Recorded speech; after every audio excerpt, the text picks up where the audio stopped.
하나님 말씀 요한복음 15장 1절로부터 봉독해 드리겠습니다. 나는 참 포도나무요 내 아버지는 농부라. 무릇 내게 붙어 있어 열매를 맺지 아니하는 가지는 아버지께서 그것을 제거해 버리시고, 무릇 열매를 맺는 가지는 더 열매를 맺게 하려 하여 그것을 깨끗하게 하시느니라. 너희는 내가 일러준 말로 이미 깨끗하여졌으니 내 안에 거하라. 나도 너희 안에 거하리라. 가지가 포도나무에 붙어있지 아니하면 스스로 열매를 맺을 수 없음같이 너희도 내 안에 있지 아니하면 그러하리라. 아멘. 4절까지 봉독해 드렸습니다. 요한복음 전반부가 육신을 입고 오신 예수 그리스도, 그가 바로 구속주이시고 참 생명과 빛으로 다가오셨음을 증거해 주셨습니다. 그리고 후반부를 통해서는 구속주의 사역을 보여주시는데 하나님의 영광을 드러내시고 당신의 근본이 그리스도이심을 증거하고 있습니다.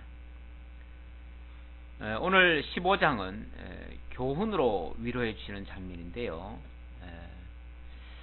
그동안 향유 부음을 통해서 장사를 예배해 주시고, 그리고 미랄 비유를 통해서 십자가에 달려서 많은 사람 구원해 주실 것을 약속해 주셨습니다. 그리고 제자들의 발을 씻기시면서 이제 남겨두실 제자들에게 내가 처소를 예배하면 다시 오시겠다고 하는 그런 약속의 말씀으로 위로해 주셨습니다. 자, 교훈을 통해서 위로해 주시는데 어떤 교훈이신가? 첫 번째는 참 포도나무 비유를 통해서 아버지와 예수 그리스도 그리고 제자들과의 관계성을 교훈하십니다. 그리고 새 계명을 주시면서 서로 사랑할 것과, 또 그것 때문에 세상은 너희를 미워하게 되겠지만 성령이 오셔서 세상 끝날까지 너희와 함께하며 반드시 승리케 하실 것이다 라고 말씀해 주시는 그러한 내용이 되겠습니다. 그러한 교훈이죠. 자, 오늘 첫 번째는 참 포도나무 비유로 관계성을 교훈하며 위로해 주시는 장면인데요. 요한복음 15장 1절부터 다시 한번 보도록 하겠습니다. 나는 참 포도나무요 내 아버지는 농부라. 이거는 비유의 말씀입니다. 예수님께서 비유를 상당히 많이 드셨는데 오늘은 참 포도나무와 농부, 그리고 포도나무와 그 가지, 이런 비유의 말씀을 하고 계십니다. 무릇 내게 붙어 있어 열매를 맺지 아니하는 가지는 아버지께서 그것을 제거해 버리시고, 중심은 나무죠. 나무가 중심입니다.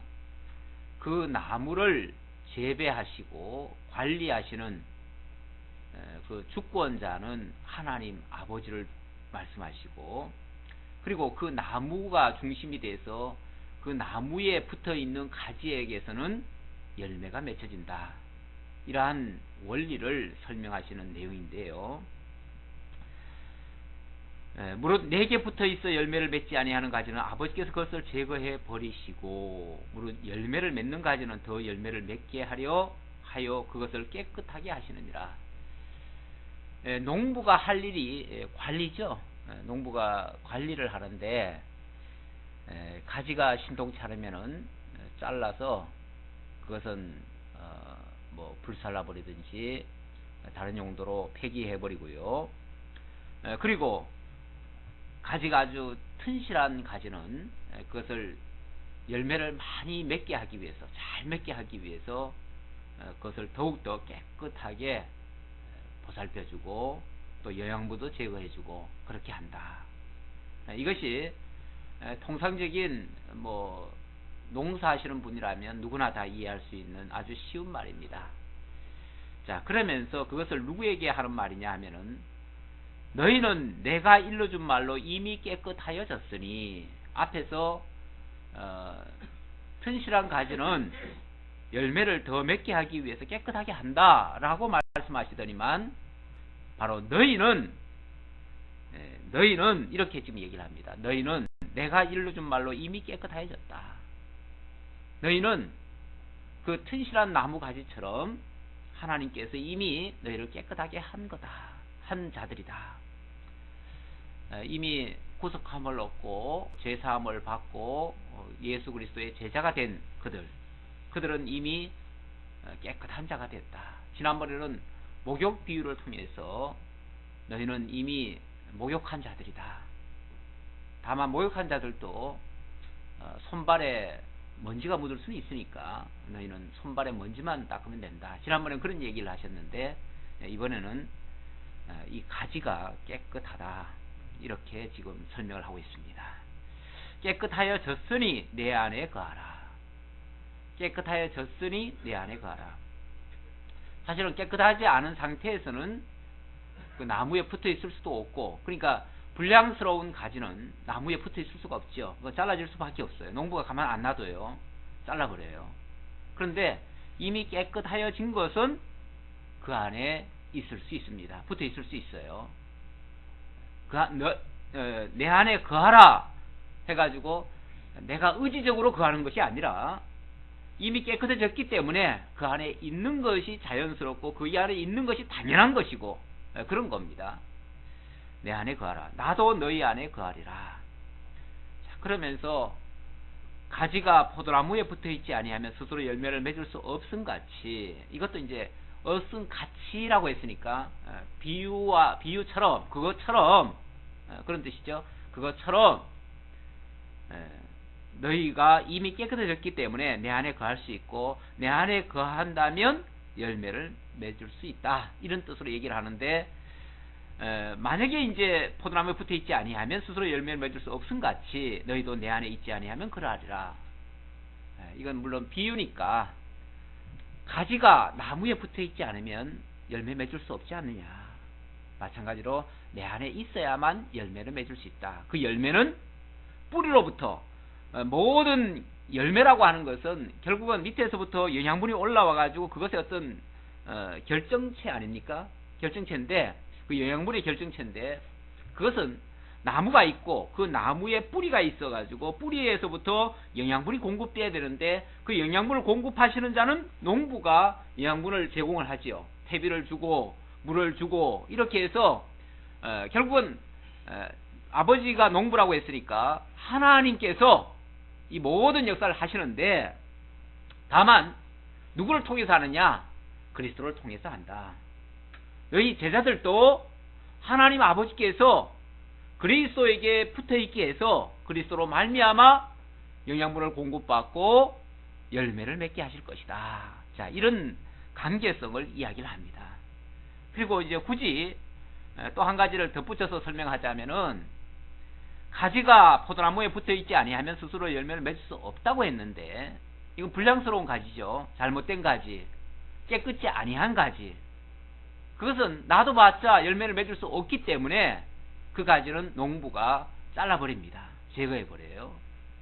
그 가지를 왜 설명을 하느냐 하면, 이것을 이제 예수께로부터 떨어져 나간 가룟유다는 이제 완전히 제함을 당하게 될 것이다 라고 하는 그런 예고의 말씀이 될 것입니다.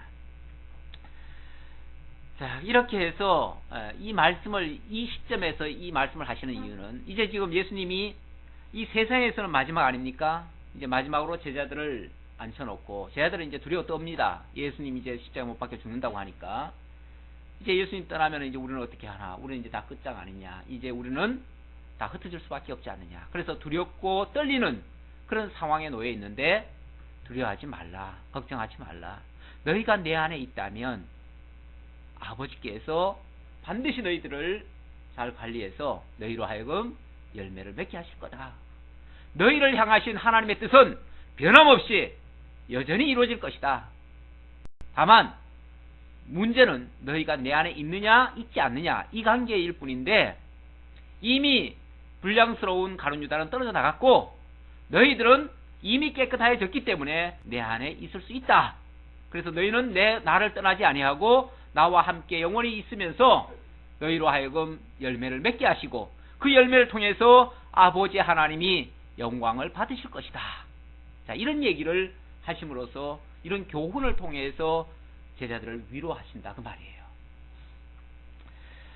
자, 계속 설명을 더 합니다. 나는 포도나무요 너희는 가지라.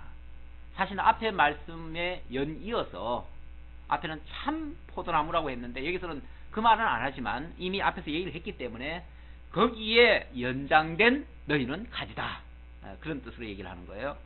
그러면서 그가 내 안에 내가 그 안에 거하면 사람이 열매를 많이 맺나니 나를 떠나서는 너희가 아무것도 할 수 없음이라. 그가 내 안에 내가 그 안에, 제자들이 예수 안에, 예수가 제자 안에, 하나님이 예수 그리스도 안에, 그리스도가 하나님 안에, 결국 이제 일체가 된 거죠. 이 나무와 가지 관계는요, 뗄래야 뗄 수 없는 관계입니다. 이미 생명적 연합 관계죠. 뭐 모양새는 좀 달라 보이지만 원 나무이고 거기에 대한 가지니까 조금은 모양새는 달라 보이지만 결국은 한 뿌리로부터 영양을 공급받고 함께 자라가는 그런 모습이죠. 그런 의미에서 이미 일체라는 것을 지금 강조하는 그런 말씀입니다. 자, 그러면서 사람이 내 안에 거하지 아니하면, 그가 내 안에 내가 그 안에 거하면 사람이 열매를 많이 맺고 나를 떠나서 너희가 아무것도 할 수 없는 것처럼 사람이 내 안에 거하지 아니하면 가지처럼 밖에 버려져 마르나니 사람들이 그것을 모아다가 불에 사르느니라. 그리스도 예수 안에 있을 때는 생명적 연합관계로서 생명을 공급받아서 열매를 맺게 되지만 떨어져 나가면 이미 그건 말라서 생명이 공급이 안 되니까 말라지죠. 말라지면 그거는 뭐 땔감밖에 안 된다 그 말이죠. 땔감은 곧 심판을 지금 가리키는 그런 의미로 이해할 수 있습니다. 참 이 식물, 동물 마찬가지입니다만은 참 신기해요. 오늘도 보니까 많은 성도님들이 지금 안 보이시는데 아마 몸들이 상당히 안 좋으신 분들도 있을 것 같고, 여러 가지 이제 겨울이고 그러니까 여기저기서 들려오는 소리들이 건강의 어떤 그 적신호들이 자꾸만 들려와요. 참 그러고 보니까 인간이 참 약해요. 뭐 때로는 만물의 영장이라 그래서 그 어떤 만물보다도 더 강한 존재인 것처럼 생각이 드는데 사실은 저 길거리에 심겨져 있는 식물만도 못할 때가 있어요. 또 약하기로는 동물만도 못하고요. 저는 뭐 가끔씩 제가 얘기를 하지만은 동물들은요 태어나면서부터 얼마나 튼튼한지 몰라요. 뭐 다 그런 건 아니지만 그 중에서 어떤 동물들은 보면 금방 새끼를 낳았는데 새끼가 그저 한 20-30분 지나면요 지가 벌쩍벌쩍 뛰어다녀요. 송아지 같은 거 보세요. 지가 벌쩍벌쩍 뛰어다녀요. 한 인간으로서는 상상도 못할 일 아닙니까? 인간은 뭐 몇 년이 지나가지고 이제 겨우 걷고 뭐 그러는데도 그냥 대단하다고 우리는 박수치고 그러잖아요. 그런데 그렇게 인간은 사실은 연약합니다. 그리고 그 자라는 과정이 얼마나 긴지 몰라요. 근데 동물들은 안 그렇거든요. 동물들은요 한 1-2년만 지나면은 이미 다 커요. 그렇죠? 다 크고 뭐 그래가지고 완전히 어른구슬 다 하는데 우리 인간들만큼은 연약하게 태어났고 오랜 세월 동안 배워야 되고 배워가지고 이제 뭐 좀 쓸만하면은 이제 그때는 뭐 이미 또 가는 것 같고 이런 참 어찌 보면 만물보다 더 약한 모습. 근데 식물은요 또 더 강한 것 같아요. 이 눈바라가 치고 막 눈이 막 사투미같이 쌓여 있고 그런데도 식물들은 안 얼어 죽어요. 그렇죠? 네. 겉에 보면 다 죽은 것 같은데 어느 순간에 보면은 다시 거기서 파릇파릇 싹이 올라오고 또 생명력의 그 기운이 있어요. 그 어찌 보면 나무나 가지는 다 죽은 것 같은데 잎사귀는 이미 다 끝난 것 같은데 그 근원적인 생명은 그대로 있는 거예요. 그 뿌리 속에 그대로 남아져 있는 거예요. 그래서 거기서 영양분만 공급하면 어느 순간 다시금 살아나요. 그리고 보면 가지의 역할이 아니에요. 그렇죠? 가지의 역할이 아니고 밑에서부터 그런 어떤 공급되는 힘에 의해서 그 가지에게서는 저절로 나타나는 결과물일 뿐이에요. 자, 이런 것들이 우리들에게도 많은 교훈을 지금 주고 있는 겁니다. 그런 것을 갖다가 지금 예수님께서 비유로 설명하고 있는데요. 너희가 내 안에 거하고 내 말이 너희 안에 거하면, 자, 너희가 내 안에 거하고 내가 너희 안에 거한다라는 의미가 뭐냐면, 자, 이건 이제 이 식물로 말하면 가지가 나무에 붙어 있고 나무가 가지를 지금 지탱하고 있는 그걸로 지금 설명하고 있지만은 그것이 결국은 너희가 내 안에 내가 너희 안에 있다는 것이고, 그것이 또 다른 말로 하면 무슨 뜻이냐면 내 말이 너희 안에 거하면, 그 말이에요. 내 말이 너희 안에 거하면, 그리고 그 말씀에 너희가 순종하면, 이 같은 말이에요. 예. 그러니까 말씀이 거하면 그 말씀에 순종을 하게 되는 거죠. 그러니까 말씀이 너희가 내 안에 내가 너희 안에, 이 말은 다른 말로 하면 내 말이 너희 안에 거하고 너희가 내 말에 순종하면 그 말과 같은 이치가 되는 거죠. 예. 그러면 무엇이든지 원하는 대로 구하라. 그러면 무엇이든지 원하는 대로 구하라. 그러니까 무엇이든지 원하는 대로 구하라는 말이 우리의 어떤 소욕이나 우리의 어떤 정욕대로 구하라는 얘기가 아니고, 내 말이 너희 안에 거하면, 그 말이죠. 내 말이 너희 안에 거하면 무엇이든지 구하라. 그러면 내 말이 너희 안에 거했으니까 구하는 거는 누구의 구함입니까? 내 말이죠. 여기서의 내 말, 여기서 내 말은 예수님의 말씀이죠. 결국 예수님의 말씀 또는 예수님의 뜻, 예수님의 뜻은 곧 하나님의 뜻이니까 하나님의 뜻이, 하나님의 말씀이 너희 안에 거하면 그 말씀대로 구해라. 그러면 그 말씀대로 이루어진다. 결국 내 뜻을 구하고 하나님께로부터 받을 수 있다는 말이 아니고, 하나님의 뜻이 너희 안에 있어서 그 뜻을 너희가 깨닫고 그것을 원하면 그것이 반드시 이루어질 것이다. 결국 아버지의 뜻이 예수 그리스도를 통해서 너희들에게 전달되어지고, 너희들에게서 그 아버지의 뜻이 이루어져서 결국은 뭐가 이루어지는 거죠?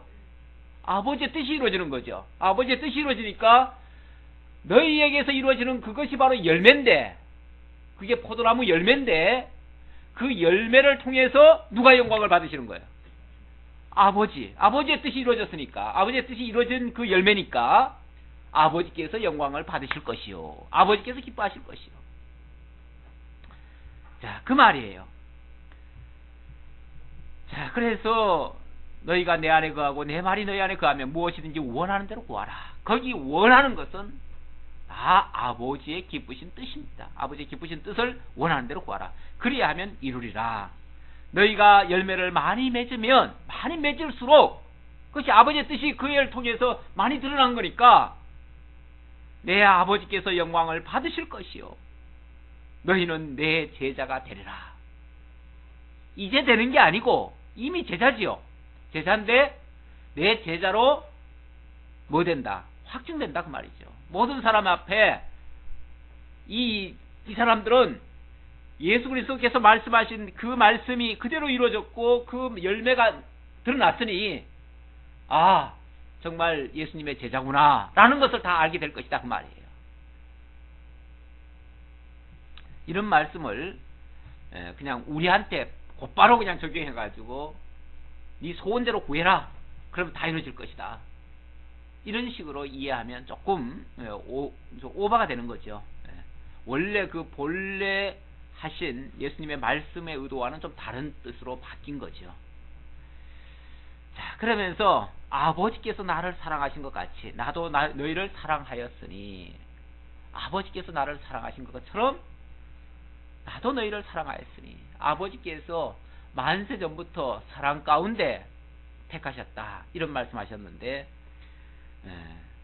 예수 그리스도를 보내신 것도 결국 그러한 사랑의 동기고 했고, 그리고 그 사랑을 예수 그리스도를 통해서 너희들에게까지 전달했으니 나의 사랑 안에 거하라. 내가 아버지의 계명을 지켜 그의 사랑 안에 거하는 것 같이, 아버지의 계명을 지켜 그 사랑 안에 거하는 것 같이, 결국 그의 아버지의 계명이라는 것이 사랑이죠. 아버지의 계명이 사랑이에요.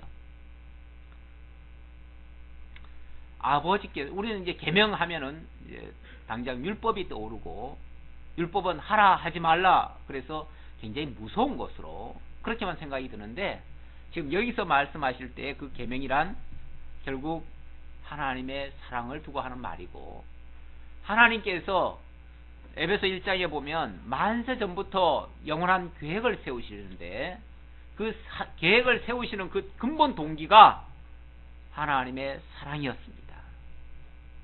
그래서 사랑이 동기가 돼가지고 당신의 사랑을 베풀 대상으로 택한 백성들을 만드시는 거예요.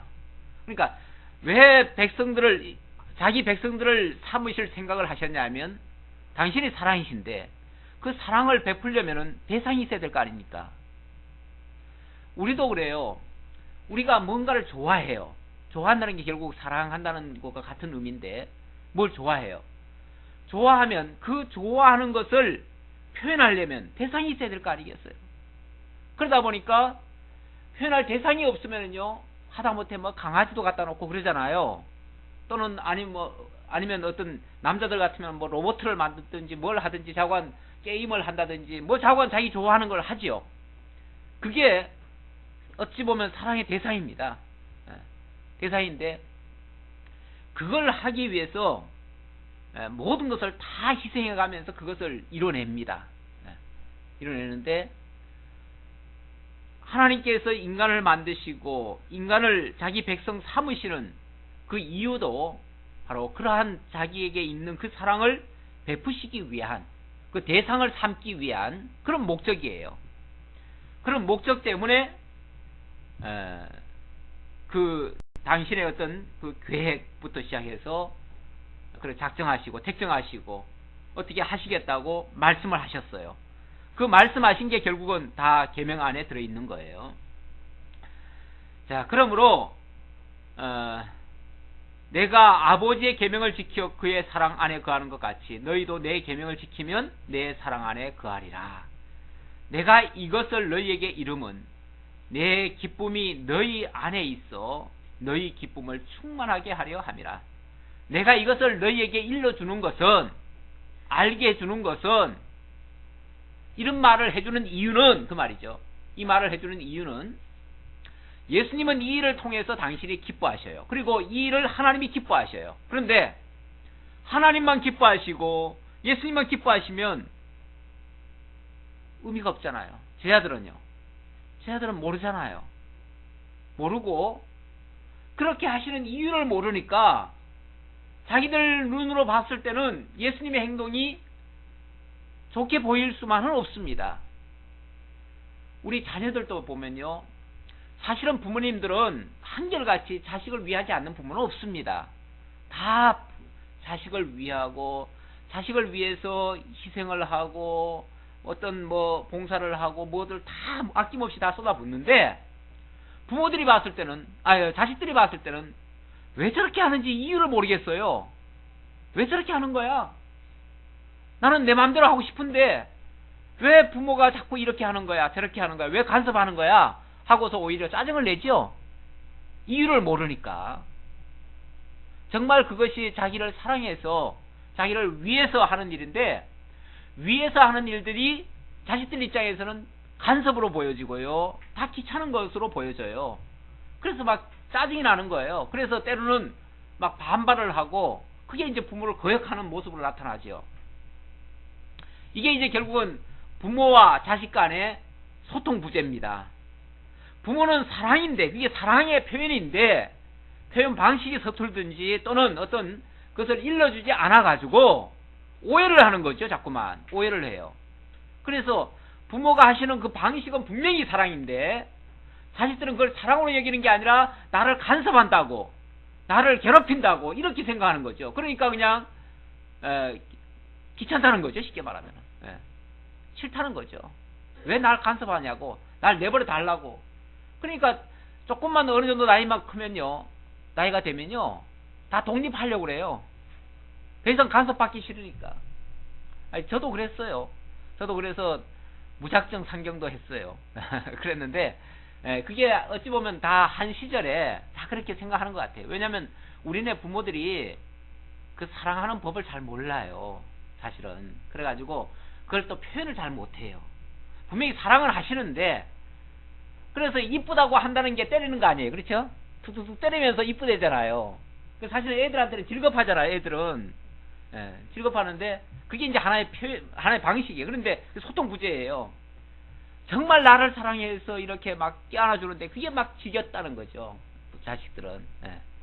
그래서 할 수만 있으면 벗어나려고 도망도 치고 별의별 짓을 다 하는데, 자, 이것을 예수님께서 제자들에게 알려줍니다. 알려주지 않으면요, 예수님이 하는 일들이 이해가 되지 않습니다. 아니, 우리와 함께 하시겠다고 하면서 왜 죽어요? 우리를 사랑하신다고 하면서 왜 떠나요? 그렇잖아요. 단순하게 봤을 때 이해가 안 되잖아요. 그래서 예수님께서 이런 비유를 통해서 내가 지금 가지만은 가는 것이 아주 가는 것이 아니고, 이렇게 너희와 함께 하실 거다. 그리고 내가 가면 성령을 보내서 너희와 계속 함께 할 거다. 그리고 너희를 통해서 이런 열매가 계속 맺혀지게 할 것이다. 그리고 내가 떠나간다고 해가지고 이 육체가 물론 떠나가는 것 같지만은, 그러나 내 말이 너희 안에 거하고 너희가 내 안에 계속 거할 수 있다.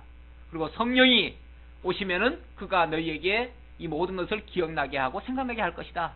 그리고 그가 모든 것을 가르쳐서 너희로 하여금 열매 맺게 하실 것이다. 자, 이런 논조예요. 이런 논조로 계속해서 설명을 하는 거죠. 설명을. 물론 제자들이 이 말을 바로 다 알아듣는 거 아닙니다. 이 비유를 얘기할 때요, 비유의 말씀이 물론 설명은 자세히 하지만은 바로 이해가 다 되는 게 아니에요. 그래서 정말 택한 백성들 같은 경우는 제대로 알아듣겠지만, 그렇지 않는 경우는 이걸 곡해해가지고 오히려 더 탈선하는 경우도 있고 빗나가는 경우도 있어요. 자, 그러면서 내가 이것을 너희에게 이르면 내 기쁨이 너희 안에 있어 너희 기쁨을 충만하게 하려 함이라. 나의 기쁨이, 사실은 예수님은 이 모든 일들이 기쁜 일입니다. 아버지의 뜻을 이루는 일이니까 얼마나 영광스럽고 기쁜 일이겠어요. 그런데 이 기쁨이, 당신은 기쁜데 제자들은 지금 막 불안해 공포에 떨고 있잖아요 지금. 그러니까 나의 기쁨이 너희에게도 있어서 함께 기뻐하기 위해서 이렇게 일러주는 것이다, 그 말이에요. 자, 그 다음 12절로부터 17절까지, 자, 이런 관계가 계속 지속되게 하기 위해서 서로 사랑하라고 하는 새 계명을 주심으로 위로하시는 장면입니다. 내 계명은 곧 내가 너희를 사랑한 것 같이 너희도 서로 사랑하라 하는 이것이니라. 예수님께서 제자들에게 끊어지지 아니할 그런 관계성을 계속 잇기 위해서 계명을 주시는데, 그 계명을 이제 간직하고 지킴으로써 그 관계성이 계속 유지가 되는 건데, 그걸 하기 위해서 새 계명을 준다, 그렇게 말씀하십니다. 그것이 바로 내가 너희를 사랑한 것 같이 너희도 서로 사랑하는 것이다. 자, 그러면서 또 하나의 비유처럼 설명을 합니다. 사람이 친구를 위하여 자기 목숨을 버리면 이보다 더 큰 사랑이 없나니. 그렇죠? 사랑 얘기할 때 이보다 더 큰 사랑은 없죠. 최고 큰 사랑은 친구를 위해서 자기 목숨을 버리는 것이다. 남을 위해서 자기 목숨을 버리는 것이다. 우리는 사랑하면 그냥 좋아하는 정도로만 생각하는데, 예수님의 그 사랑은 친구를 위해서 자기 목숨을 버리는 것, 이렇게 지금 얘기를 했어요. 언젠가 일본에서 그 지하철에 떨어지는 사람을 건져내고 대신 자기가 죽은 사람이 있었잖아요. 그 사람을 일본에서도 비록 한국인이지만 의인이라고 그러면서 칭송하고, 그를 위해서 뭔가를 또 만들어주고 뭐 그랬다고 그래요. 예. 누군가를 위해서 자기를 대신 희생한다. 이보다 더 큰 사랑은 없습니다. 그 사랑 중에 말로 사랑 이거는 참 쉽지만 그거는 의미가 별로 그렇게 없어요. 없는데 진짜 누군가를 위해서 내 모든 것을 희생할 수 있다. 사실은 부모들은 자식을 위해서 모든 것을 다 희생하려고 각오하는 사람들이거든요. 그래서 할 수만 있으면 정말 자식이 아프면 옆에서 대신 자기가 아파서라도 그 자식을 낫게 하고 싶은 마음, 그런 마음으로 자식을 돌보고 그렇게 하거든요. 그리고 정말 사지가 있다면 그 사지 속에 자기가 뛰어들어가서 사지 속에 있는 자녀를 건져내고 자기는 죽는 그런 일을 합니다. 인도에서는 코끼리가 막 길거리에 돌아다니는데요. 그 새끼 코끼리가 기차로 뛰어드니까 그 어미 코끼리가 뛰어들어가 가지고 새끼를 밀어내고 지가 치워 죽었다는 언젠가 그런 뉴스를 한번 본 적이 있어요. 예. 동물도 그런 게 있어요. 동물도 새끼를 위해서라면 자기 목숨 죽는 거를 아까워하지 않는, 그러면서 희생하는, 그 새끼 지키겠다고 그 무서운 적들과 싸우는 그런 모습들 종종 보면 동물의 세계 같은 데 보면 보이잖아요. 그 평소에는요 그 악한 그 짐승들을 피해 다닙니다. 피해 다니는데 새끼가 위험에 처하면 그 새끼를 지키기 위해서 그 무서운, 평소에는 도망 다니다가도 그 짐승을 향해서 공격을 해제킵니다. 그 새끼 지키겠다는 그 일념 하나로 죽어도 괜찮아요. 새끼만 지킨다면. 친구를 위하여 자기 목숨을 버리면 이보다 더 큰 사랑이 없다. 이건 이제 한 또 예를 드는 거죠. 예를 드는데, 자, 그러면서 아울러서 이렇게도 또 표현했습니다. 너희는 내가 명하는 대로 행하면 곧 나의 친구라. 그러면서 친구를 위해서 자기 목숨을 버리는 것이 큰 사랑이라고 해놓고 너희가 곧 나의 친구다 이렇게 얘기를 합니다. 그 말은 내가 너희를 위해서 결국은 이 대속의 제물로 죽어질 것이다. 그런 뜻이죠. 이게 최고의 사랑을 너희들에게 보여주기 위해서 이렇게 하는 것이다 라고 하면서 그 말 속에는 너희도 친구를 위해서 이렇게 하라 그 얘기죠. 결국 너희도 사랑하라 그 말이죠. 이런 사랑을 깨달은 자만이 그 사랑을 알고 할 수 있는 거죠. 또 자, 그러면서 이제 친구 얘기가 나왔으니까 내가 너희를 종이라 하지 않고 친구라고 한 이유를 내가 설명하겠다 이렇게 또 얘기를 합니다. 이제부터는 너희를 종이라 하지 아니하리니 종은 주인이 하는 것을 알지 못함이라. 너희를 친구라 하였노니 내가 내 아버지께 들은 것을 다 너희에게 알게 하였습니다. 이 종과 친구 어떤 차이가 있죠?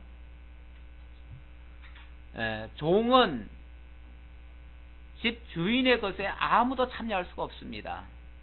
종은 그야말로 종이에요. 옛날 종, 요즘은 뭐 종 개념이 좀 부족하지만은 옛날에는 다 이게 주종 관계 아닙니까? 그래서 종들은 절대적인 주인의 어떻게 보면 소유물에 불과해요. 그래서 이용당하고 버려져도 아깝지도 않아요. 종은 원래 뭐 그런 존재예요. 그렇게 쓰였어요, 실제로. 주인의 것에는 일절 관여할 수가 없어요. 주인의 것을 탐낼 수도 없어요. 주인의 것을 누릴 수도 없어요. 그냥 주인이 쓰고 버리면 버려지는 거예요. 그냥 그런 존재예요. 근데 친구는 그렇지 않죠. 친구라는 개념은 물론 또 아들이라는 개념도 있고 친구라는 개념도 있는데, 친구가 어찌 보면은 모든 것을 다 같이 공유하는 자죠. 우리 시골에서 보면 이 친구 관계, 어떤 면에서 형제보다도 때로는 더 가까울 때가 있습니다. 형제 간에도 때로는 뭔가 숨기는 게 있고요.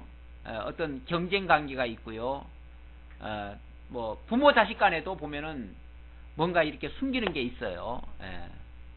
그런데 친구 관계는 모든 허물이 없습니다. 친구 관계는 다 터놓고 지내요. 모든 것을 다 같이 공유를 해버려요. 그게 이제 진정한 친구의 그런 관계 모습인데, 그만큼 서로 이물감이 없는 거죠. 어떤 거리감이 없는 거죠. 벌써 부모, 자식, 형제 이런 개념은 동등선이 아니잖아요. 뭔가 상하관계죠. 상하관계처럼 또는 아니면 주종관계처럼 알게 모르게 그렇게 돼 있죠. 그렇게 돼 있으니까 그건 약간의 거리감이 있습니다. 거리감이 있는데 이 친구관계는 그게 없어요. 서로 권위 내세울 것도 없고요. 내려갈 것도 없고요. 모든 게 다 오픈되어 있고요. 같이 그냥 동등선에서 모든 걸 할 수 있습니다. 근데 예수님이 지금 제자들 향해서 내가 너희를 친구라고 했다. 그렇게 말한 이유는 친구에게는 모든 것이 다 오픈되어 있는 것처럼 내가 너희들에게 모든 것을 다 알게 하려고 그랬다. 다 알게 하는 데는 친구보다 더 좋은 관계가 없습니다. 그런 의미에서. 그래서 내가 내 아버지께 들은 것을 다 너희에게 알게 하였습니다. 다 알게 하는 일에. 우리 형제간에도 때로는 숨기는 거 많잖아요. 그렇죠? 아주 비밀스러운 얘기는 안 할 수도 있어요. 그런데 친구들한테 다 해요, 다. 그만큼 하나님에 대한 모든 것을 다 너희에게 알게 하였다. 이것이 친구라고 표현한 이유다. 그런 뜻으로 말씀드립니다. 너희가 나를 택한 것이 아니요. 자, 그러면서 너희와 내가 친구 관계가 됐는데, 이제 친구 관계 됐는데, 너희가 나를 택한 것이 아니고 내가 너희를 택하여 세웠나니. 이거는 이제 어떻게 보면 절대적 주권은 그리스도께 있다는 것을 얘기하고, 이것이 더 나아가면 영원한 그 선택, 예정, 이 권한이 주께 있다는 것을 지금 설명하는 거죠. 주께로부터. 이것이 갑자기 되어진 일도 아니고 이미 만세 전부터 하나님의 영원한 계획 속에서 너희를 선택한 그러한 결과로 지금 이렇게 너희에게 너희가 이제 제자가 되고 또는 친구가 되었다. 제자보다도 사실은 친구가 더 가까운 관계죠. 이런 너희로 가서 열매를 맺게 하고 또 너희 열매가 항상 있게 하여 내 이름으로 아버지께 무엇을 구하든지 다 받게 하려 함이라. 자, 그렇게 한 이유는 너희로 하여금 열매 맺게 하려고. 그리고 열매 맺는 데 목적을 두는 것이 아니라 그 열매를 통해서 내 이름으로 아버지께 모든 것을 다 받게 하려고. 다시 말하면 예수 이름으로 아버지의 뜻이 이루어지게 하려고 그 말이에요. 그래야 아버지의 계획이, 아버지의 뜻이 예수 이름으로, 예수를 통해서 제자들에게, 개천은 제자들이죠. 제자들에게 나타나게 되어지면 그것이 이제 아버지께서 영광을 받으시는 그 일이기 때문에. 그리고 그 과정에서 방편적으로 마치 윤활유처럼, 기계에 윤활유가 있어야 기계가 잘 돌아가잖아요. 그런 것처럼 내가 이것을 너희에게 명하면 너희로 서로 사랑하게 하려 함이라. 이 사랑이라는 것이 쉽게 말하면 그 윤활유 같은 역할입니다. 자, 이 모든 역할을 지금 아버지의 근원적인 뜻이 예수 그리스도를 통해서 제자들에게 친구처럼 알려지고 제자들에게서 이제 아름다운 열매가 맺혀져서 그 열매를 통해서 하나님께 영광이 돌려질 것인데, 이렇게 되는 과정이 뭘로 이루어지느냐 하면 사랑이라고 하는 관계로, 사랑이라고 하는 윤활유로 만들어져 간다. 지금까지 말씀드리는 것이 다 지금 같은 원리로, 지금 하나의 지금 원리로 설명을 지금 하고 있는 거예요. 자, 그리고 내가 이것을 너에게 명하면 너희로 서로 사랑하게 하려 함이라. 여기 이제 사랑하는 이 계명, 이게 이제 소위 말해서 새 계명 아닙니까? 새 계명. 그래서 새 계명이라고 말을 바로 나오나요? 아마 어디서 새 계명이라는 말도 또 나오긴 나올 거예요. 이 새 계명이라는 거 하는 것은 사실은 뭐 갑자기 나오는 계명이 아니고요. 아니면 또 율법처럼 그렇게 뭔가를 행해서 이뤄내라고 하는 그런 요구가 아니고요. 그야말로 서로 이 관계성을 잘 인식해서 사랑하게끔 하는 것. 이 사랑이라고 하는 게 사실은 억지로 됩니까? 우리가 누구를 사랑해야 되겠다. 사랑이 억지로 됩니까? 안 됩니다. 그런데 어떤 관계에서는 됩니까? 부모, 형제, 또 친구, 이런 관계에서는 하지 말라고 해도 돼요. 그렇잖아요. 하지 말라고 해도 돼요. 그건 억지로 사람의 친구한테 한번 빠지면은요, 부모 말도 안 듣고 막 그냥 친구들끼리 좋아가지고 친구들하고 노느라고 그냥 부모 말도 때로는 안 들어요. 그러니까 부모보다도 더 가까운 게 친구 관계인데, 이런 관계가 일단은 형성되는 게 이제 중요하고요. 그러면은 사랑이라고 하는 건 저절로 만들어지는 겁니다. 사실은 억지로 사랑하라고 해서 되는 게 아니에요. 그래서 지금 예수님께서 하시는 이 세 계명이라고 하는 거는 억지로 구약의 율법처럼 지켜 행하라는 그런 개념이 아니에요. 그리고 그거 안 하면은 무슨 벌 주겠다고 하는 그런 형벌 조항의 계명이 아니에요. 그런데 이제 많은 사람들이 이 예수님의 그 세 계명을 얘기할 때 세 계명을 사랑의 계명이라고 말은 이제 하지만은 그 사랑의 계명을 갖다가 설명할 때 보면 마치 율법보다도 더 무섭게 지키도록 그렇게 하는 경향이 있어요. 근데 솔직히 구약의 율법도 지킨 겁니까? 못 지킨 겁니까? 못 지켰죠. 못 지켜서 결국은 정죄를 받고, 그것 때문에 지금 예수님이 오셔가지고 대신 죽기까지 해서 그걸 지금 다 갚아주신 건데, 그 빚을 예수님이 지금 갚아주신 건데, 예수님이 갚아놓고 우리 보고 내가 다 갚아줬으니 나한테 그 빚 다 갚아라 그러면은 우리 갚을 능력이 있어요, 없어요? 다시 율법 지킬 능력이 있어요, 없어요? 없어요. 없는데 과거의 율법도 못 지키는 판에 세 계명을 지키라고 하면 세 계명은 더 힘든 거 아니겠어요? 만약 그런 논리로 말하면은. 근데 그 계명을 어떻게 우리가 지켜요? 예, 다시 말하면은 옛 계명이라고 하는 거는 어찌 보면은 뭐 크게 말하면 10계명 아닙니까? 10계명. 10계명은 10가지 아니에요, 10가지. 그렇죠? 그 10가지만 잘 지키면은 지켰다고 생각을 했잖아요. 물론 예수님의 기준에서는 그게 또 아니에요. 아니지만 바리새인들 같은 경우, 유대인들 같은 경우는 그 10가지 계명을 지키고는 자기네들 다 지켰다고 얘기를 했어요. 예수님의 기준은 아니지만은 그 계명이 쉽겠어요? 예수님께서 온전케 한 세 계명이 쉽겠어요? 우리가 지키기로 말하면 차라리 율법이 더 쉬울 거예요. 그렇죠? 율법은 10가지밖에 안 되지만 이 예수님의 세 계명은요, 뭐까지 하라는 거니까? 원수도 사랑하고 친구를 위해서 대신 죽으라는 소리니까 이거는 더 힘드는 거죠. 사실은 이건 온전케 한 율법이기 때문에 아니 과거에 미숙한 율법도 덜 지켰는데, 다 못 지켰는데 온전한 율법을 어떻게 다 지킨단 말입니까? 그러니까 그걸 우리 보고 지키라고 하면 우리는 뭐 애시당초 지킬 능력도 없고, 그거 못 지키면은 결국은 예수님의 제자도 안 되고 예수님의 친구도 안 되고 하나님의 자녀도 안 될 거고, 그럼 뭐가 되는 거예요? 그럼 완전히 실패자가 되는 거죠. 그러면 그 계명이야말로 우리로 하여금 더 옥죄는 그런 법이 되고 말아요.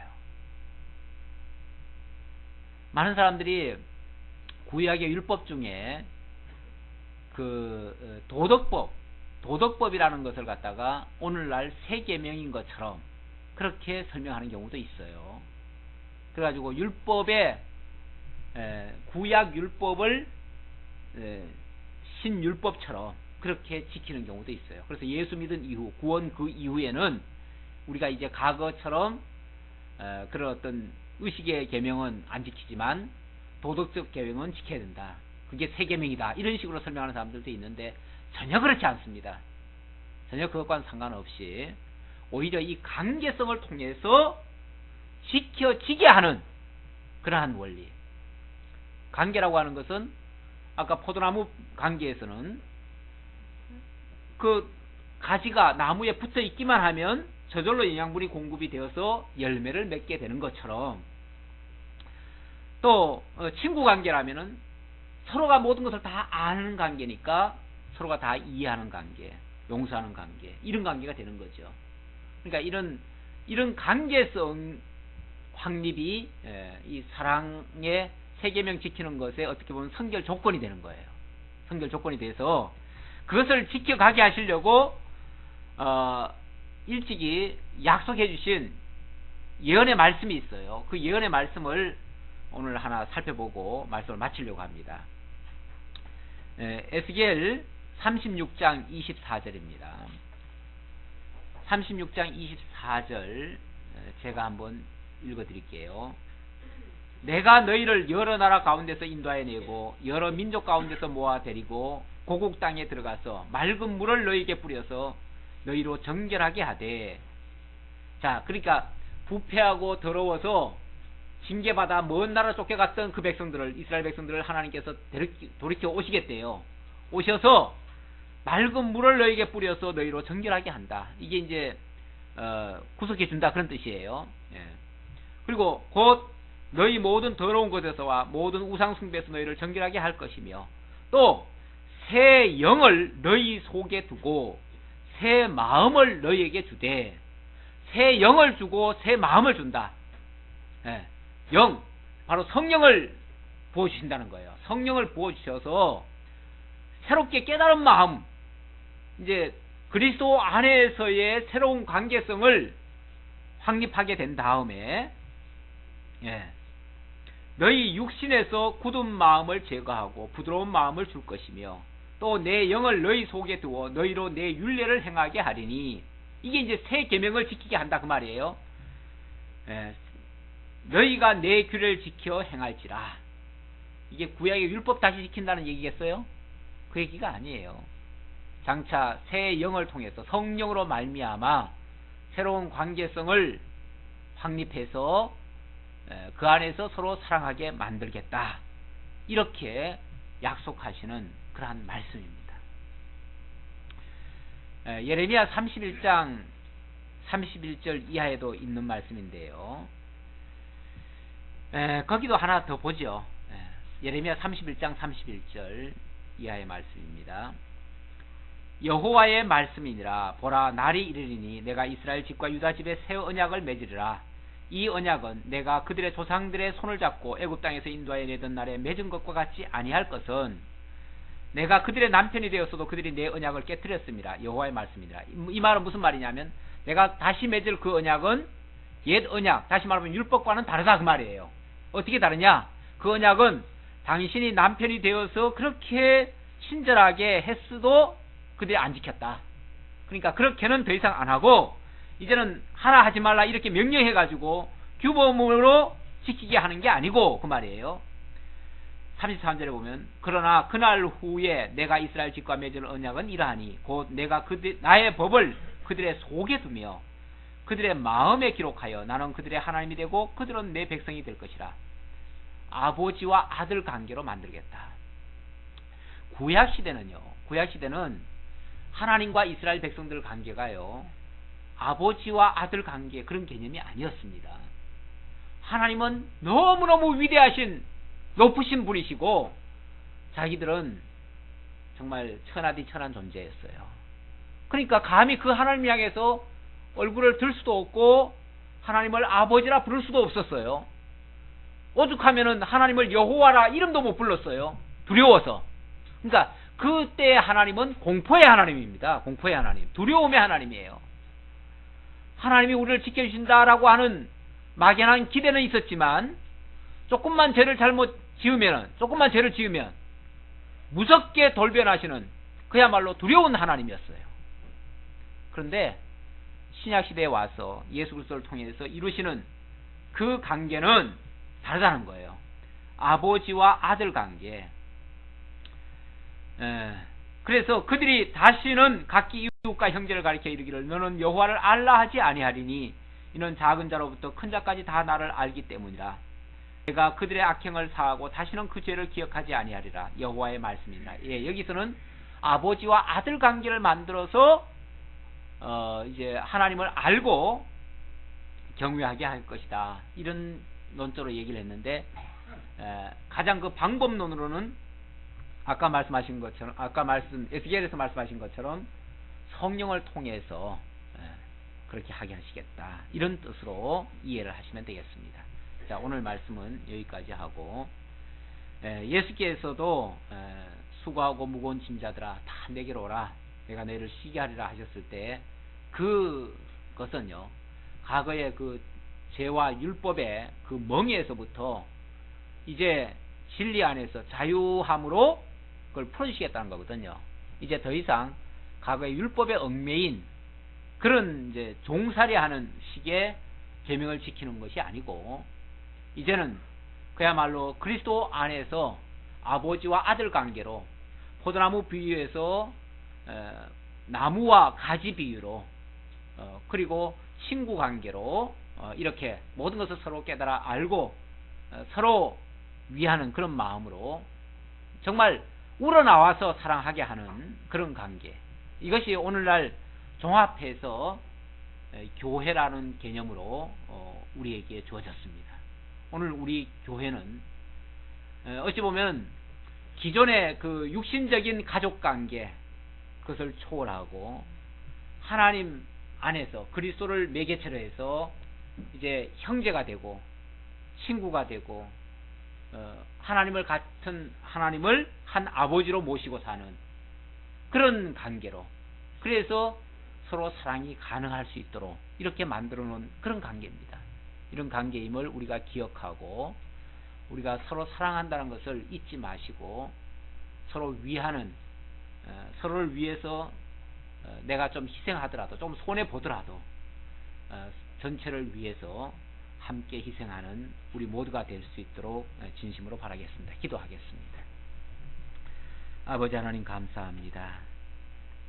오늘도 포도나무 비유를 통해서 그리스도와 우리 하나님 아버지와 우리의 관계를 다시 한번 설명해 주셨습니다. 그리고 우리가 하나님과 멀어진 관계가 아니라 그리스도로 말미암아 이제 그리스도의 친구 관계처럼 모든 것을 다 알 수 있는 그런 관계, 그래서 하나님을 아버지로 믿고 경외할 수 있는 관계, 그리스도만을 정말 친구처럼 이렇게 다정하게 가까이 할 수 있는 그런 관계가 되었음을 다시 한번 기억하고 이제 그리스도를 머리로 해서 우리 모든 성도들이 한 지체가 되었습니다. 한 형제가 되었습니다. 서로 사랑하는 관계로 아름답게 지어져 가는 이러한 인천소망교회가 될 수 있도록 인도해 주옵소서. 베풀어 주시는 은혜 감사하고 예수님의 이름으로 기도하옵나이다. 아멘.